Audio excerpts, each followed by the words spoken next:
Our Catherine Falders joins us from the Hill. She's covering the story for us along with our Elizabeth Schulze. She's out there on the White House North Lawn. We'll take it from both angles. So, of course, Catherine, we want to know, what were the documents? What was in the documents? And why were they even in President Biden's private office? What do we know?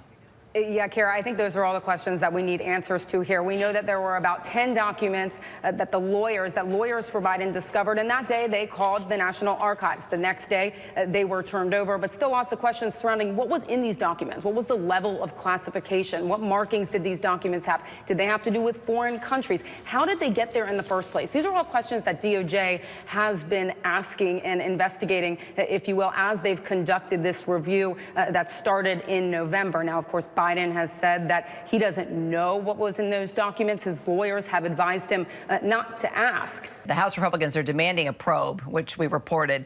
The same Republicans who actually defended former President Trump's alleged mishandling of hundreds of classified records. So let's just explain how this is different. Different in the sense of how this was handled after the fact, right? If we are to take what the White House says at face value here, they notified the federal investigators. They notified the archives immediately. The difference here is how Trump handled this after the fact. There was months of back and forth between Trump's lawyers and the National Archives and the Department of Justice asking for these documents back. And Trump was claiming that he didn't really have to give them back, that they were his. He went to court to claim privilege over them. He had his lawyers certify a statement saying that there was no more classified documents there at Mar-a-Lago, when really it turned out that there was. So those are the big differences here with Trump and Biden. Of course, having classified documents in any setting that isn't behind lock and key is obviously concerning. Democrats in the Senate and the House have asked to be briefed on this. And Elizabeth, you're there at the White House, and you'll be covering the briefing today. Do we expect to hear anything more? I mean, the president had a little bit to say yesterday, as we just heard, not knowing what the documents are, but that he is fully cooperating with the committee here. What do you think we could get, if anything else, from the briefing today?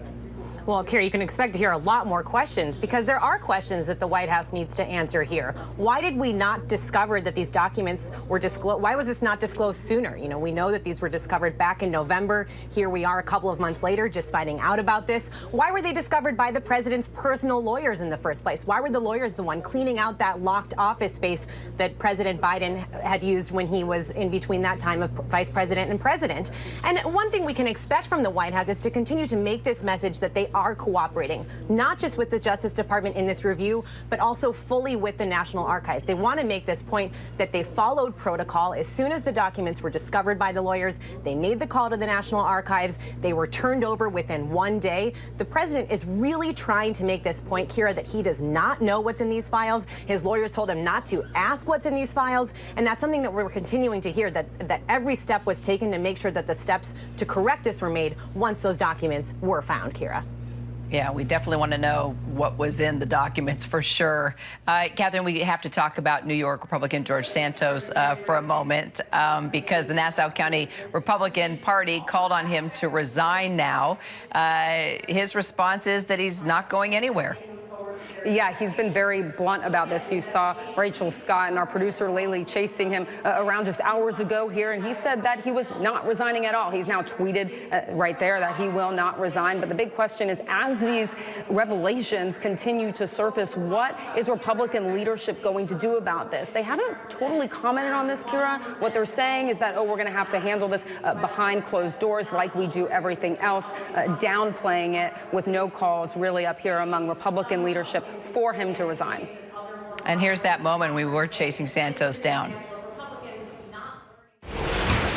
Congressman Santos, will you resign? I will not. Will you step down? I will not. Of course, that's our Rachel Scott there right in front of him. He's not answering. It sort of reminds me of the House floor last week. He was running from the cameras as well because he's under investigation. Maybe we should just jump a little bit more into why there are people that want him to resign besides making up his resume.